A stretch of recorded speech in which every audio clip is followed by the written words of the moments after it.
students, in previous video we have to start reading of chapter 3 ਕਿਰਤ ਦਾ ਸਤਿਕਾਰ ਜੋ doctor Harcharan Singh ਦੁਆਰਾ ਲਿਖੀ ਹੋਈ ਸੀ ਤੇ ਜਿਸ ਦੇ ਪਾਤਰਾਂ ਬਾਰੇ ਅਸੀਂ ਪੜ੍ਹਿਆ ਸੀ, ਜਿਸ ਵਿੱਚ ਅਸੀਂ ਇਹ ਜਾਣਿਆ ਸੀ ਕਿ ਜੋ ਇਕਾਂਗੀਕਾਰ ਹੈ ਉਸਨੇ ਕਿਰਤ ਨੂੰ ਮਹੱਤਤਾ ਦਿੱਤੀ ਹੈ ਕਿ ਜੋ ਕਿਰਤ ਚਾਹੇ ਕੰਮ ਛੋਟਾ ਹੋਵੇ ਵੱਡਾ ਹੋਵੇ ਉਹ ਸਤਿਕਾਰਯੋਗ ਹੀ ਹੁੰਦਾ ਹੈ।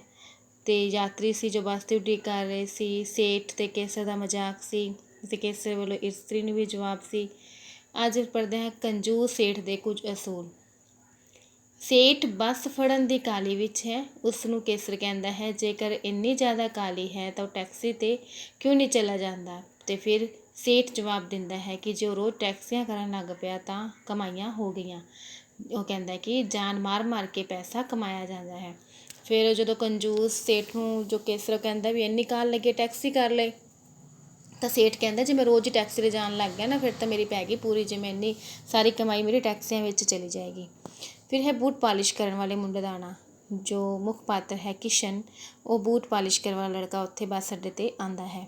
ਅਤੇ ਕਿਸ਼ਨ ਬੂਟ ਪਾਲਿਸ਼ ਕਰਨ ਵਾਲਾ ਇਸਤਰੀ ਨੂੰ ਸੈਂਡਲ ਪੋਲਿਸ਼ ਕਰਾਉਣ ਲਈ ਕਹਿੰਦਾ ਹੈ। ਇਸ ਵੱਲੋਂ ਬੂਟ ਪਾਲਿਸ਼ ਕਰਨ ਵਾਲੇ ਮੁੰਡੇ ਨੂੰ ਪੈਸੇ ਪੁੱਛਣ 'ਤੇ ਉਹ ਕਹਿੰਦਾ ਹੈ ਜਿੰਨੀ ਉਹਨਾਂ ਦੀ ਮਰਜ਼ੀ ਉਹ ਦੇ ਦੇਣ। ਅਤੇ ਇਸਤਰੀ ਉਸ ਦੀ ਇਮਾਨਦਾਰੀ ਤੋਂ ਖੁਸ਼ ਹੋ ਕੇ ਉਸਨੂੰ ਜੋ ਉਸਨੇ ਕੰਮ ਕੀਤਾ ਸੀ, ਜੋ ਸੈਂਡਲ ਪੋਲਿਸ਼ ਕੀਤੇ ਸਨ, ਉਸ ਤੋਂ ਖੁਸ਼ ਹੋ ਕੇ ਉਸਨੇ ਉਸਨੂੰ ਦਵਾਨੀ ਦੇ ਦਿੱਤੀ। ਫਿਰ ਉਸ ਤੋਂ ਬਾਅਦ ਕਿਸ਼ਨ ਲੜਕਾ ਆਉਂਦਾ ਹੈ, ਬੂਟ ਪੋਲਿਸ਼ ਕਰਨ ਲਈ ਸਭ ਨੂੰ ਬੋਲਦਾ ਹੈ। ਉਸ ਵਿੱਚੋਂ ਜੋ ਔਰਤ ਹੈ ਉਹ ਆਪਣੇ ਸੈਂਡਲ ਪੋਲਿਸ਼ ਕਰਵਾਉਂਦੀ ਹੈ ਅਤੇ ਖੁਸ਼ ਹੋ ਕੇ ਉਸਨੂੰ ਦਵਾਨੀ ਦਿੰਦੀ ਹੈ। ਸਮਝਦਾਰ ਅਤੇ ਮਿਹਨਤੀ ਮੁੰਡਾ ਕਿਸ਼ਨ ਜੋ ਸੀ ਇੱਕ ਬਹੁਤ ਹੀ ਮਿਹਨਤੀ ਮੁੰਡਾ ਸੀ। ਉਹ ਥੋੜ੍ਹਾ ਬਹੁਤਾ ਜੋ ਪੈਸੇ ਕਮਾ ਲੈਂਦਾ ਸੀ ਬੂਟ ਪੋਲਿਸ਼ ਕਰਕੇ, ਉਸਦੀਆਂ ਉਹ ਕਿਤਾਬਾਂ ਲੈ ਲੈਂਦਾ ਸੀ, ਫੀਸ ਭਰ ਦਿੰਦਾ ਸੀ। ਉਸਨੂੰ ਕੋਈ ਹੋਰ ਲਾਲਚ ਨਹੀਂ ਸੀ, ਉਹ ਆਪਣੀ ਫੀਸ ਲਈ ਹੀ ਇਹ ਕੰਮ ਕਰਦਾ ਸੀ ਅਤੇ ਉਸਦੀ ਮਾਂ ਕੱਪੜੇ ਸੀਂਦੀ ਸੀ। ਮੁੰਡੇ ਨੂੰ ਜਦੋਂ ਉਸਦੇ ਪਿਓ ਬਾਰੇ ਇਸਤਰੀ ਨੇ ਪੁੱਛਿਆ ਤਾਂ ਉਸਨੇ ਕਿਹਾ ਕਿ ਜਦੋਂ ਭਾਰਤ ਪਾਕਿਸਤਾਨ ਦੀ ਵੰਡ ਹੋਈ ਸੀ ਤਾਂ ਉਸਦੇ ਪਿਓ ਦਾ ਕਤਲ ਹੋ ਗਿਆ ਸੀ ਅਤੇ ਹੁਣ ਉਹ ਬੱਸ ਸਟੈਂਡ ਦੇ ਸਾਹਮਣੇ ਵਾਲੇ ਸਰਕਾਰੀ ਸਕੂਲ ਵਿੱਚ 9ਵੀਂ ਜਮਾਤ ਵਿੱਚ ਪੜ੍ਹਦਾ ਹੈ। ਇਸਤਰੀ ਵੱਲੋਂ ਮੁੰਡੇ ਦੇ ਉੱਦਮ ਦੀ ਤਾਰੀਫ। ਫਿਰ ਉੱਦਮ ਹੁੰਦਾ ਮਿਹਨਤ। ਫਿਰ ਇਸਤਰੀ ਮੁੰਡੇ ਵੱਲੋਂ ਜੋ ਮਿਹਨਤ ਕਰ ਰਿਹਾ ਹੈ ਉਸਦੀ ਤਾਰੀਫ ਕਰਦੀ ਹੈ ਕਿ ਸਾਡੇ ਮੁਲਕ ਵਿੱਚ ਤਾਂ ਕੰਮ ਦਾ ਸਤਿਕਾਰ ਹੀ ਨਹੀਂ ਹੈ। ਬਾਹਰਲੇ ਦੇਸ਼ ਵਿੱਚ ਤਾਂ ਬੱਚੇ ਜੋ ਆਪ ਕਮਾ ਕੇ ਆਪ ਹੀ ਪੜ੍ਹਦੇ ਹਨ ਅਤੇ ਇਸ ਵਰਗੇ ਜੋ ਮੁੰਡੇ ਹਨ ਉਹ ਕੰਮ ਦਾ ਸਤਿਕਾਰ ਕਰਾਉਣ ਵਿੱਚ ਜ਼ਰੂਰ ਸਫਲਤਾ ਹਾਸਿਲ ਕਰਨਗੇ। ਫਿਰ ਉਹ ਇਸਤਰੀ ਹੈ ਜੋ ਕਿਸ਼ਨ ਦੀ ਤਾਰੀਫ ਕਰਦੇ ਹੋਏ ਕਹਿੰਦੀ ਹੈ ਕਿ ਵੱਡੇ ਦੇਸ਼ਾਂ ਵਿੱਚ ਤਾਂ ਬੱਚੇ ਆਪ ਹੀ ਮਿਹਨਤ ਕਰਕੇ ਆਪ ਪੜ੍ਹਦੇ ਹਨ ਅਤੇ ਸਾਡੇ ਦੇਸ਼ ਵਿੱਚ ਇਸ ਦੀ ਕੋਈ ਕਦਰ ਨਹੀਂ ਕੀਤੀ ਜਾਂਦੀ। ਇਹ ਬੱਚਾ ਬਹੁਤ ਹੀ ਵੱਡਾ ਹੋ ਕੇ ਮਿਹਨਤ ਜ਼ਰੂਰ ਕਰੇਗਾ। ਸੇਠ ਵੱਲੋਂ ਔਰਤ ਨਾਲ ਭਰੋਸਾ।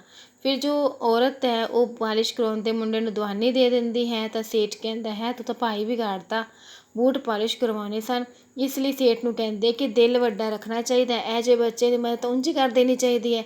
ਮੁੰਡਾ ਸੇਠ ਨੂੰ ਵੀ ਬੂਟ ਪਾਲਿਸ਼ ਕਰਾਉਣ ਲਈ ਕਹਿੰਦਾ ਹੈ। ਫਿਰ ਜਦੋਂ ਸੇਠ ਨੂੰ ਗੁੱਸਾ ਆਉਂਦਾ ਕਿ ਇਹਨੇ ਦਵਾਨੀ ਦੇ ਕੇ ਰੇਟ ਹੀ ਖਰਾਬ ਕਰ, ਉਸ ਸਮੇਂ ਦਵਾਨੀ ਦੀ ਬਹੁਤ ਕੀਮਤ ਸੀ ਕਿ ਇਹਨੇ ਤਾਂ ਦਵਾਨੀ ਦੇ ਕੇ ਹੀ ਰੇਟ ਹੀ ਖਰਾਬ ਕਰਤਾ, ਹੁਣ ਮੈਂ ਵੀ ਆਪਦੇ ਬੂਟ ਪਾਲਿਸ਼ ਕਰਵਾਉਣੇ ਸੀ, ਹੁਣ ਮੈਨੂੰ ਵੀ ਉਹਨੇ ਦੇਣੇ ਪੈਣਗੇ। ਉਸ ਨਾਲ ਨਾਰਾਜ਼ ਹੋ ਜਾਂਦਾ ਹੈ ਔਰਤ ਨਾਲ। ਜੋੜੇ ਸਾਫ਼ ਕਰਨ ਨਾਲ ਪਾਪ ਲੱਥਦੇ ਹਨ। ਫਿਰ ਪਾਲਿਸ਼ ਕਰਨ ਵਾਲਾ ਮੁੰਡਾ ਜਦੋਂ ਸੇਠ ਦੇ ਬੂਟ ਪਾਲਿਸ਼ ਕਰਦਾ ਹੈ ਤਾਂ ਉਹਨਾਂ ਬੂਟਾਂ ਨੂੰ ਹੱਥ ਲਾਉਂਦਾ ਹੈ ਤਾਂ ਸੇਠ ਕਹਿੰਦਾ ਮੇਰੇ ਪੈਰਾਂ ਨੂੰ ਹੱਥ ਨਾ ਲਾ, ਪਾਪ ਨਾ ਚੜਾ। ਇਸ ਦੇ ਉੱਤਰ ਵਿੱਚ ਮੁੰਡਾ ਕਹਿੰਦਾ ਕਿ ਜੋੜੇ ਸਾਫ਼ ਕਰਨ ਨਾਲ ਤਾਂ ਪਾਪ ਲੱਥਦੇ ਹਨ, ਨਿਮਰਤਾ ਵੱਧਦੀ ਹੈ, ਹੱਥੀਂ ਕੰਮ ਕੀਤਿਆਂ ਤਾਂ ਮਨ ਨਿਰਮਲ ਹੁੰਦਾ ਹੈ, ਹਿਰਦੇ ਸ਼ੁੱਧ। ਹੱਥੀਂ ਕੰਮ ਕੀਤੇ ਬਿਨਾਂ ਨਾ ਮਨ ਨਿਰਮਲ ਹੁੰਦਾ ਹੈ ਅਤੇ ਨਾ ਹੀ ਹਿਰਦੇ ਯਾਨੀ ਕਿ ਦਿਲ ਸਾਫ਼ ਹੁੰਦਾ ਹੈ। ਫਿਰ ਮੁੰਡੇ ਵੱਲੋਂ ਕੇਸਰ ਅਤੇ ਸੇਠ ਦੇ ਬੂਟ ਪਾਲਿਸ਼ ਕਰਨਾ। ਫਿਰ ਮੁੰਡਾ ਕੇਸਰ ਦੇ ਅਤੇ ਬੂਟ ਪਾਲਿਸ਼ ਕਰਦਾ ਹੈ। ਉਸ ਤੋਂ ਬਾਅਦ ਸੇਠ ਦੇ ਵੀ ਪਾਲਿਸ਼ ਕਰਦਾ ਹੈ। ਮੁੰਡਾ ਸੇਠ ਨੂੰ ਕਹਿੰਦਾ ਹੈ ਕਿ ਲੋਕ ਧਰਮ ਦੇ ਨਾਂ 'ਤੇ ਦਾਨ ਕਰ ਦਿੰਦੇ ਹਨ ਪਰ ਕਿਸੇ ਕੰਮ ਕਰਨ ਵਾਲੇ ਦੀ ਮਨਜ਼ੂਰੀ ਦੇਣ ਲੱਗਿਆਂ ਸੰਕੋਚ ਕਰਦੇ ਹਨ। ਉਹਨਾਂ ਵਰਗੇ ਲੋਕ ਦਾਨ ਪੁੰਨ ਕਰਕੇ ਮੰਗਤੇ ਪੈਦਾ ਕਰਦੇ ਹਨ। ਇਸ ਦਾ ਹੀ ਕੰਮ ਮੰਗਲ ਦੇ ਨਾਲੋਂ 1000 ਗੁਣਾ ਚੰਗਾ ਹੈ। ਫਿਰ ਜਦੋਂ ਸੇਠ ਹੈ ਉਹ ਬੂਟ ਪਾਲਿਸ਼ ਕਰਵਾਉਂਦਾ, ਉਸਨੂੰ ਉਸਦੀ ਸੇਵਾ ਜੋ ਉਸਦਾ ਮਿਹਨਤ ਹੁੰਦੀ ਹੈ ਉਹ ਦੇਣ ਤੋਂ ਇਨਕਾਰ ਕਰਦਾ ਹੈ ਤਾਂ ਸੇਠ ਕਹਿੰਦਾ ਹੈ ਕਿ ਜੋ ਲੋਕ ਤੁਹਾਡੇ ਵਰਗੇ ਲੋਕ ਕੰਜੂਸ ਹੁੰਦੇ ਹੈ, ਜੋ ਲੋਕ ਮੇਰੇ ਵਰਗੇ ਲੋਕਾਂ ਨੂੰ ਬੱਚਿਆਂ ਨੂੰ ਮੰਗਤਾ ਬਣਨ 'ਤੇ ਮਜਬੂਰ ਕਰਦੇ ਆ ਅਤੇ ਮੈਂ ਕਹਿੰਦਾ ਮੈਂ ਮੰਗਤਾ ਨਾਲੋਂ ਚੰਗਾ ਮੈਂ ਆਪਣੀ ਮਿਹਨਤ ਕਰਕੇ ਕੰਮ ਕਰ ਰਿਹਾ ਅਤੇ ਮੈਨੂੰ ਇਹ ਸਾਰਾ ਕੰਮ ਵਧੀਆ ਲੱਗਦਾ, 1000 ਗੁਣਾ ਚੰਗਾ ਹੈ ਕੰਮ। ਸੇਠ ਵੱਲੋਂ ਟੋਪੀ ਦੀ ਮਹਾਨਤਾ ਦੱਸਣੀ। ਸੇਠ ਦੀ ਟੋਪੀ ਵੱਲ ਦੇਖ ਕੇ ਕੇਸਰ ਨੇ ਸੇਠ ਨੂੰ ਕਿਹਾ ਉਸਨੇ 1947 ਦੇ ਬਾਅਦ ਟੋਪੀ ਪਾਉਣੀ ਸ਼ੁਰੂ ਕੀਤੀ ਹੋਵੇਗੀ। ਸੇਠ ਨੇ ਕੇਸਰ ਨੂੰ ਦੱਸਿਆ, ਟੋਪੀ ਕਰਕੇ ਤਾਂ ਸਾਰੇ ਵਪਾਰ ਤਰੱਕੀਆਂ ਕਰਦੇ ਹਨ। ਕੇਸਰ ਨੇ ਸੇਠ ਨੂੰ ਬੂਟ ਪਾਲਿਸ਼ ਕਰਵਾਉਣ ਲਈ ਇੱਕ ਵਾਰੀ ਫਿਰ ਤੋਂ ਕਿਹਾ। ਮੁੰਡੇ ਨੇ ਸੇਠ ਦੀ ਚੇਤੇ ਦੇਖਦਿਆਂ ਦੇਖਦਿਆਂ ਮਰਜ਼ੀ ਪੈਸੇ ਦੇ ਦੇਈਓ, ਅਤੇ ਉਸਨੇ ਫਿਰ ਪਰ ਵਪਾਰੀਆਂ ਦਾ ਜੋ ਸੇਠ ਦਾ ਅਸੂਲ ਸੀ, ਜੋ ਪੈਸਾ ਧੇਲਾ ਆਵੇ ਉਸਨੂੰ ਜੇਬ ਵਿੱਚ ਪਾਉਣ ਦੀ ਕੋਸ਼ਿਸ਼ ਕਰੋ। ਫਿਰ ਸੇਠ ਜਦੋਂ ਪੈਸੇ ਦੇਣ ਦੇ ਆਨਾ ਕਹਿੰਦੇ ਮੈਂ ਇੰਨੇ ਦਵਾਨੀ ਨਹੀਂ ਦੇਣੀ, ਬੂਟ ਪੋਲਿਸ਼ ਨਹੀਂ ਕਰਵਾਉਂਦਾ। ਉਸ ਤੋਂ ਬਾਅਦ ਫਿਰ ਉਹ ਕੇਸਰ ਵੀ ਕਹਿੰਦਾ, ਉਹ ਵੀ ਕਰਵਾਉਂਦਾ ਬੂਟ ਪੋਲਿਸ਼। ਫਿਰ ਉਹ ਕਹਿੰਦਾ ਲਾਲਾ ਜੀ ਕਰਵਾ ਲਓ, ਜਿੰਨੇ ਮਰਜ਼ੀ ਪੈਸੇ ਦੇ ਦੇਣਾ। ਮੁੰਡਾ ਵੀ ਕਹਿੰਦਾ ਜਿੰਨੇ ਮਰਜ਼ੀ ਪੈਸੇ ਦੇ ਦੇਣਾ, ਕਿਉਂਕਿ ਵਪਾਰੀਆਂ ਦਾ ਅਸੂਲ ਹੁੰਦਾ ਵੀ ਜਿੰਨੇ ਪੈਸੇ ਹਨ ਜੇਬ ਵਿੱਚ ਪਾਈ ਜਾਓ।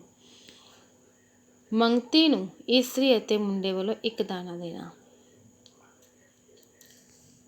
ਇੱਕ ਮਾਈ ਨੇ ਆਣ ਕੇ ਇਸਤਰੀ ਕੋਲੋਂ ਪੈਸੇ ਮੰਗਦਿਆਂ ਕਿਹਾ ਕਿ ਉਸ ਦੇ ਦੋਵੇਂ ਬੱਚੇ 3 ਦਿਨਾਂ ਤੋਂ ਭੁੱਖੇ ਹਨ। ਇਸਤਰੀ ਨੇ ਮਾਈ ਨੂੰ ਆਪਣੇ ਪਰਸ ਵਿੱਚੋਂ ਪੈਸੇ ਕੱਢ ਕੇ ਦਿੱਤੇ। ਉਹ ਮਾਈ ਉਸ ਮੁੰਡੇ ਜਾਣੀ ਕਿਸ਼ਨ ਨੇ ਵੀ ਇੱਕ ਆਨਾ ਦਿੱਤਾ, ਪਰ ਸੇਠ ਨੇ ਉਸ ਮਾਈ ਨੂੰ ਝਿੜਕ ਦਿੱਤਾ।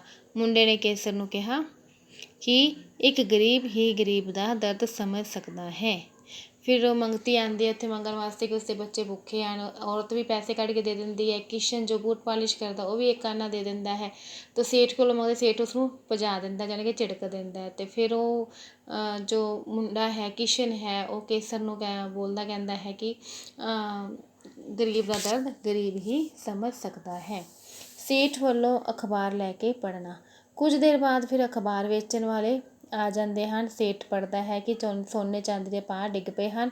ਉਹ ਮੁੰਡੇ ਨੂੰ ਸਿਰਫ ਇੱਕ ਆਨਾ ਹੀ ਦਿੰਦਾ ਹੈ। ਉਸ ਮੁੰਡੇ ਨੇ ਕਿਹਾ ਕਿ ਉਸਨੇ ਮਜ਼ਦੂਰੀ ਕੀਤੀ ਹੈ, ਭੀਖ ਨਹੀਂ ਮੰਗੀ, ਤਾਂ ਆਪਣਾ ਹੱਕ ਮੰਗ ਰਿਹਾ ਹੈ। ਗੁੱਸੇ ਵਿੱਚ ਆ ਕੇ ਸੇਠ ਮੁੰਡੇ ਦੇ ਬੂਟ ਮਾਰਦਾ ਹੈ ਅਤੇ ਉਹ ਰੋਣ ਲੱਗ ਜਾਂਦਾ ਹੈ। ਫਿਰ ਜਦੋਂ ਸੇਠ ਅਖਬਾਰ ਆ ਜਾਂਦੀ ਹੈ ਉੱਥੇ, ਫਿਰ ਸੇਠ ਇੱਕਦਮ ਅਖਬਾਰ ਪੜ੍ਹਦਾ ਹੈ ਅਤੇ ਉਸਨੂੰ ਝਟਕਾ ਲੱਗਦਾ ਹੈ ਕਿ ਸੋਨੇ ਚਾਂਦੀ ਦੇ ਜੋ ਭਾਵ ਹਨ ਉਹ ਗਿਰ ਗਏ ਹਨ। ਅਤੇ ਫਿਰ ਉਹ ਗੁੱਸੇ ਵਿੱਚ ਆ ਜਾਂਦਾ ਹੈ ਅਤੇ ਜਦੋਂ ਫਿਰ ਬੂਟ ਪੋਲਿਸ਼ ਕਰਾਉਣ ਲਈ ਉਸਨੂੰ ਇੱਕ ਆਨਾ ਦਿੰਦਾ। ਫਿਰ ਕਿਸ਼ਨ ਕਹਿੰਦਾ ਕਿ ਉਸਨੇ ਮਿਹਨਤ ਕੀਤੀ ਹੈ, ਉਸਨੇ ਕੋਈ ਭੀਖ ਨਹੀਂ ਮੰਗੀ, ਉਸਨੂੰ ਪੈਸੇ ਪੂਰੇ ਦੇ। ਅਤੇ ਫਿਰ ਉਸ ਗੁੱਸੇ ਵਿੱਚ ਆ ਕੇ ਸੇਠ ਉਸਨੂੰ ਬੂਟ ਨਾਲ ਧੱਕਾ ਮਾਰ ਦਿੰਦਾ ਹੈ। ਸਕੂਲ ਮਾਸਟਰ ਅਤੇ ਹੋਰ ਮੁੰਡਿਆਂ ਦਾ ਪਹੁੰਚਣਾ। ਉਨੀ ਦੇਰ ਵਿੱਚ ਹੀ ਸਕੂਲ ਦਾ ਮਾਸਟਰ ਆ ਜਾਂਦਾ ਅਤੇ ਉਸਦੇ ਹੋਰ ਜੋ ਸਕੂਲ ਵਿੱਚ ਪੜ੍ਹਨ ਵਾਲੇ ਬੱਚੇ ਹਨ ਉਹ ਵੀ ਉੱਥੇ ਆ ਜਾਂਦੇ ਹਨ। ਅਤੇ ਕ੍ਰਿਸ਼ਨ ਰੋ ਰਿਹਾ ਹੁੰਦਾ ਹੈ ਅਤੇ ਮਾਸਟਰ ਸੇਠ ਨੂੰ ਦੱਸਦਾ ਕਿ ਕ੍ਰਿਸ਼ਨ ਉਹ ਵਿਦਿਆਰਥੀ ਹੈ, ਸਾਡੇ ਸਕੂਲ ਦੀ ਇੱਕ ਸ਼ਾਨ ਹੈ, ਇੱਕ ਹੋਣਹਾਰ ਵਿਦਿਆਰਥੀ ਹੈ, ਉਸ ਬੱਚੇ ਦਾ ਹੱਕ ਉਹਨੂੰ ਮਿਲਣਾ ਚਾਹੀਦਾ। ਜੇ ਇਹ ਨਾ ਕੀਤਾ ਤਾਂ ਸਾਹਮਣੇ ਪੁਲਿਸ ਸਟੇਸ਼ਨ ਹੈ, ਮੈਂ ਪੁਲਿਸ ਨੂੰ ਬੁਲਾ ਲਵਾਂਗਾ। ਸੇਠ ਡਰ ਜਾਂਦਾ ਹੈ ਅਤੇ ਸੇਠ ਫਿਰ ਉਸਨੂੰ 100 ਰੁਪਇਆ ਦਿੰਦਾ ਹੈ। ਪੁਲਿਸ ਥਾਣੇ ਦਾ ਨਾਮ ਸੁਣ ਕੇ ਡਰ ਗਿਆ ਅਤੇ ਫਿਰ ਸੇਠ ਉਸਨੂੰ ਕਹਿੰਦਾ ਹੈ ਕਿ ਉਸ ਮੁੰਡੇ ਦੀ 1 ਸਾਲ ਦੀ ਉਹ ਫੀਸ ਦੇ ਦੇਵੇਗਾ। ਪੁਲਿਸ ਦੀ ਮਾਰ ਤੋਂ ਡਰਦਾ ਹੋਇਆ ਸੇਠ ਮੁਸ਼ਕਿਲ ਨਾਲ ਹੀ 100 ਰੁਪਇਆ ਕੱਢਦਾ ਹੈ ਅਤੇ ਮੁਸ਼ਕਿਲ ਨਾਲ 100 ਰੁਪਏ ਕੱਢ ਕੇ ਆਪਣਾ ਪੱਲਾ ਛੁਡਾਉਂਦਾ ਹੈ। ਸੇਠ ਆਪਣੇ ਨਾਲ ਦੇ ਆਦਮੀ ਜੋ ਮੁਨਸ਼ੀ ਸੀ ਚੁੰਨੀ ਲਾਲ, ਉਸਨੂੰ ਕਹਿੰਦਾ ਹੈ ਕਿ ਅੱਜ ਦਾ ਦਿਨ ਨਹੀਂ ਮੰਦਾ ਹੋਇਆ, ਸਵੇਰੇ ਸੋਨੇ ਚਾਂਦੀ ਦੇ ਭਾਅ ਗਿਰ ਗਏ, 100 ਰੁਪਏ ਦਾ ਨੁਕਸਾਨ ਵੀ ਹੋ ਗਿਆ, ਚੱਲ ਹੁਣ ਘਰੇ ਹੀ ਚੱਲਦੇ ਹਾਂ, ਘਰੇ ਜਾਣਾ ਹੀ ਠੀਕ ਹੋਵੇਗਾ। Students, read this chapter very carefully. Thank you.